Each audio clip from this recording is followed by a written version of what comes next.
MistrMopar back with another how-to video. Today we're going to change the thermostat, and this is a 2005 Chevy Impala with a 3.8 Series 2, 3800 Series 2. Same motor that they used in some of the Buicks, the Pontiac Grand Prix. And we're going to change the thermostat in this, show you how to do it, the tools you need to do so. So first and foremost, you got to take the plastic engine cover off. To do that, the oil fill tube here just twists out. A lot of times they're tight. Get rid of your oil tube, put your engine cover off, and your thermostat is located right here. The only thing you really need is a pair of pliers to get your clamp off and a 10mm for the two nuts and bolts down there. So I'm going to get those loose and we'll pick back up. I'm going to add this into, it will help just to get it out of your way. Just to unplug that right there. Just allows you a little more room to get your 10mm down onto that one. So I've got my two 10mm out of the top of the housing there. I've got my new thermostat. This is the Carquest brand, and that's the part number for the 3.8 Series 2.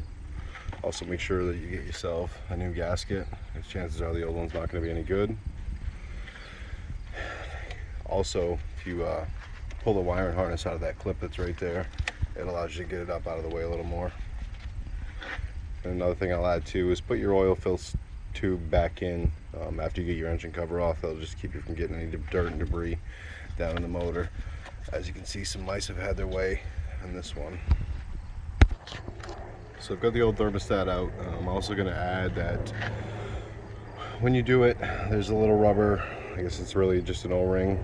You're probably going to want to grab a new one when you're getting your thermostat and your gasket. Of course, this isn't going to focus, but just in case, like this is the old one, and if this camera would focus, you can see it's just starting to get brittle and some small, I guess dry rot cracks. And when you put the thermostat back in, you'll see inside this rubber O-ring there's a little groove, and the thermostat actually sits inside it. I'll put that together and I'll show you.